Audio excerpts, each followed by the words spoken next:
I am really excited to be here today with my Saint-Gaudens Memorial hat on. As Valerie mentioned, I am the president of that organization, have been for almost 2 years now. What the memorial is a private nonprofit organization that partners with and advocates for the Saint-Gaudens National Historical Park in Cornish, New Hampshire, which is the home studio, gardens, artworks of the great American sculptor Augustus Saint-Gaudens. And it's open on a seasonal basis, brings about 40,000 visitors a year. So today I want to make it very clear I am speaking on behalf of the memorial, not the park. The park is well represented here today by the superintendent, Rick Kendall, and the curator, Henry Duffy. Please raise your hands just so people see you. Good.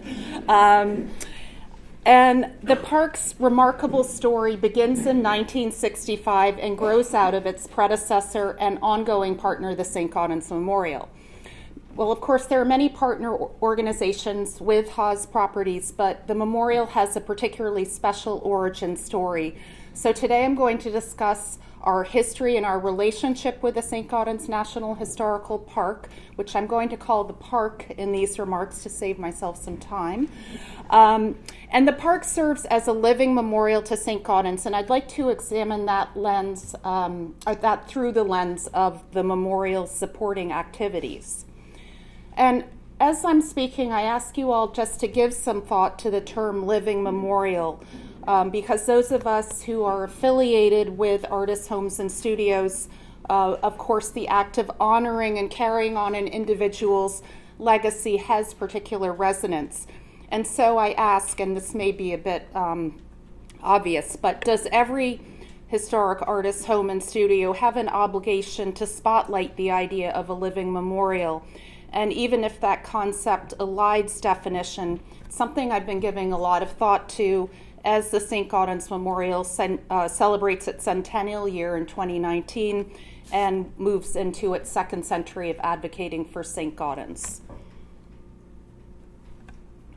Well, our story begins in Cornish in 1885 when Saint-Gaudens first visits there. We remember him as a sculptor of French-Irish immigrant roots, best known for his monuments to Civil War heroes, such as the standing Lincoln for Chicago. And to our UK friends, there is a recast in Parliament Square, so just to orient you a bit. And also for his designs for the $10 and $20 US gold coins. He was in Cornish during the summers between 1885 and 1897, and then year-round between 1900 until his death in 1907. And during this time, the Cornish colony developed around him a remarkable group of artists, architects, landscape designers, musicians, writers, and other creative talents. After Saint-Gaudens died, his widow, Augusta Saint-Gaudens, dedicated herself to promoting her husband's legacy, and this included being involved in a 5-venue memorial tour of his work, opening the Cornish studios for seasonal visitation, and casting his works in bronze and very deliberately placing them in public institutions such as the Met and the Brooklyn Museum to ensure his lasting legacy. However, her greatest efforts were reserved for the preservation of the Cornish property, and she and her son Homer conceived of it as a memorial to Saint-Gaudens, as well as a place to exhibit his art and to educate visitors and artists about the sculptor, his work, and the creative arts in general.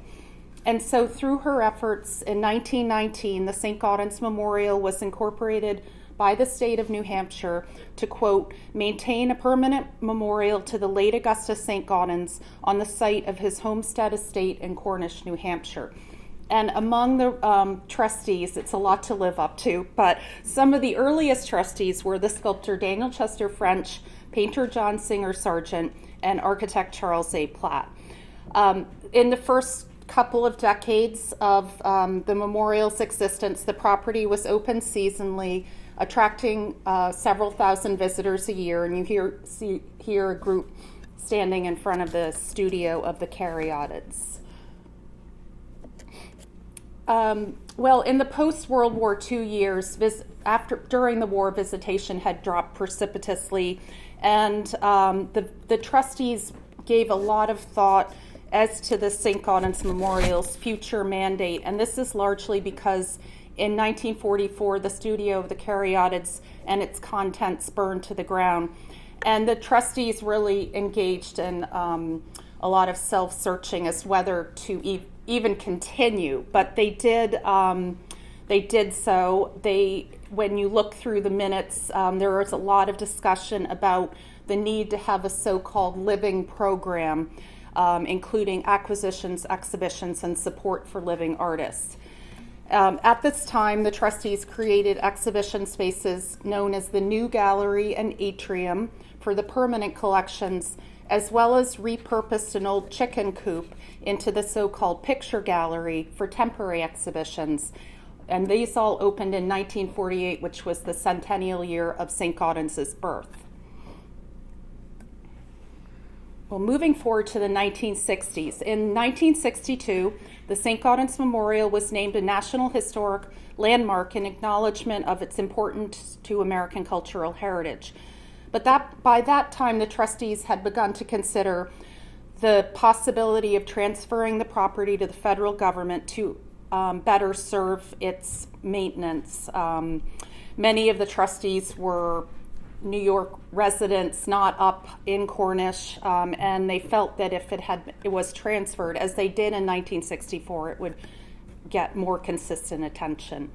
In 1965, the memorial's charter was revised to allow conveyance of the property to the U.S. Department of Interior National Park Service as the Saint-Gaudens National Historic Site. And under this arrangement, so now for more than 50 years, the memorial is autonomous in its charter, organization, finances, and decision-making powers, while operating in close partnership with the park to promote the goals that were set down in the 1919 charter. Before 1965, the trustees had developed several initiatives for the public benefit to connect past with present.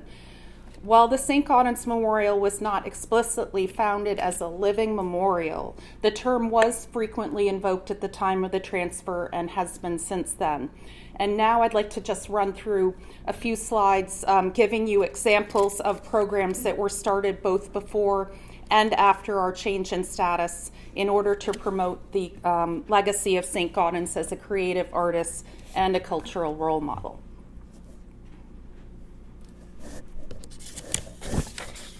Part of the memorial's mission is to keep relevant the ideals of Saint-Gaudens as an innovative artist and a mentor to emerging artists.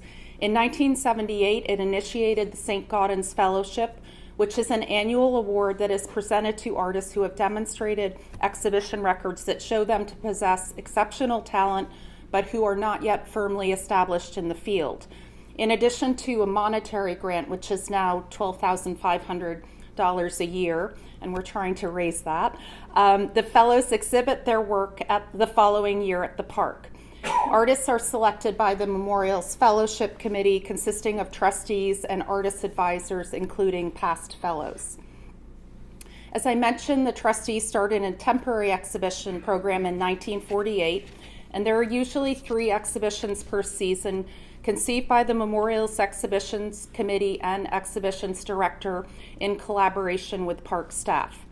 In recent years, shows have featured work by living artists in a range of media and styles, sometimes made in response to the park's collections and other local artistic and natural stimuli. And from time to time, the exhibitions are sited on the grounds in dialogue with surrounding buildings, gardens, and natural features, as you see here last year in the Birch Alley. So the exhibitions are a mix of both contemporary and historic topics, and because of our centennial this year, 2 of the 3 shows will be historic topics with accompanying scholarly catalogs, one about Augusta Saint-Gaudens, giving her greater prominence, which is curated by the curator Henry Duffy, and another a history of the exhibitions in the Picture Gallery from 1948 to present, which is curated by our exhibitions director, Melissa Geisler-Trafton. Each year, the memorial sponsors a series of concerts at the park, and these are our most front-facing, it's our most front-facing presence. The popular concerts attract literally hundreds of people weekly and are held on Sunday afternoons during the summer months. And as you can see here, the audience gathers in the little studio, the adjacent pergola, and on the lawn. Since its inception in 1952, the music program has featured instrumental and vocal offerings from classical to popular to traditional music. And the Memorial's Music Committee and Concert Director do a really fantastic job of bringing a diverse range of talents and sounds to the region, as well as promoting the work of younger musicians. For instance, this season, offerings will include the Aardvark Jazz Tet and the Art of the Duo, who is seen at the upper right. Their work features compositions that fuse Arabic and South Asian elements with classical and jazz. There's also going to be a program centering on musical responses to Saint-Gaudens' Shaw Memorial. The ideal of the park as a living memorial is also promoted in public programs that are co-sponsored between the memorial and the park. These are intended to introduce visitors to the artistic process and to stimulate creativity.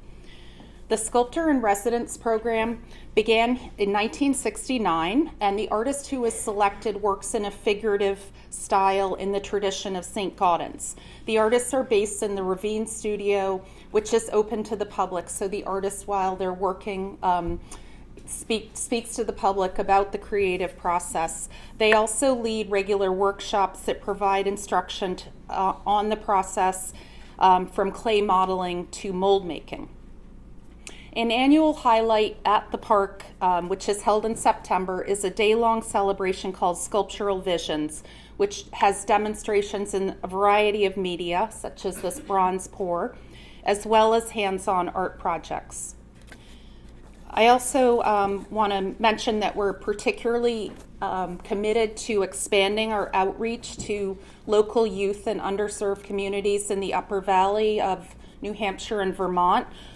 Current programs for local youth include the week-long so-called STEAM camp, which is sciences, math, and the arts, as well as underwriting bus transportation for local school groups to visit the park. The Saint-Gaudens Medal was established in 1988 and is awarded from time to time to those who have made a distinguished contribution to the arts in this country in the high tradition of Augusta Saint-Gaudens. It's the memorial's practice to award the medal to those whose efforts have added to our understanding and appreciation of Saint-Gaudens. It's been given 10 times, including in 2016, to the author David McCullough in recognition of his book, The Greater Journey, Americans in Paris, in which he introduced Saint-Gaudens to a broad audience, and he has a huge following. There are a few of us here behind the Shaw Memorial at the ceremony. And in this June, we will be presenting the memorial to the medal to Dartmouth College in recognition of its stewardship of the papers of Augusta Saint-Gaudens, which the memorial presented to the library there at the time of the transfer of the property to the federal government. The memorial is also committed to supporting the curatorial needs of the park and its collection of some 10,000 artworks. Beginning in the 1930s, the trustees undertook efforts to selectively acquire, preserve, and cast large-scale works by Saint-Gaudens and to install them in architectural or landscape settings on the grounds. It's underwritten the casting of several, notably the artist's masterwork, the Memorial to Robert Gouldshaw, and the 54th Massachusetts Regiment. And the bronze you see here, situated on park grounds, was produced in 1997 after the deteriorated plaster model from which it was cast was conserved, and it's now on loan to the National Gallery of Art in Washington. The trustees also from time to time fund the purchase of works by Saint-Gaudens and other Cornish colony artists. This year, in celebration of our centennial, we're presenting the park with a gift. This is our birthday present to the park. Saint-Gaudens' exquisite high-relief portrait of Louise Miller Howland in a really fabulous frame by the architect Stanford White. And we see this as the very tangible sign of our partnership. Well, I mentioned earlier I want to muse just a bit on the concept of a living memorial, and now with all of these examples of how the Saint-Gaudens Memorial helps activate the park as a living memorial to Saint-Gaudens, I'll do so. The park, like other HAHS members, is a preserved property. We have an imperative to bring the past into the present, not only by educating visitors about the artist, but also by promoting the park as a vibrant space for the act of creation. I show this road sign here not only to make that point, but also soon because there will be a new sign there. In 2019, through the Memorials Advocacy, federal legislation renamed the property the Saint-Gaudens National Historical Park in recognition of its expanded cultural import. And this is really, really good news for the park within the Park Service system. The park's recent gift of historic Blow-Me-Down Farm not only expanded the acreage of the park, but also its narrative to more broadly encompass the Cornish colony story. So as our 21st century society grapples with the concept of memory, both the park and the memorial evolve, and we grow in our partnership. We ask ourselves, how do we continue to bring Saint-Gaudens to life in an objective way that acknowledges the multiple viewpoints and histories that visitors bring to the park? Together, I feel we have to respond to the changing times while upholding our collective commitment to promoting Saint-Gaudens' enduring legacy or living memory. Because I firmly believe that the inspiring story of an immigrant who lived the American dream by talent, hard work, and by paying it forward is always worth sharing. So thank you.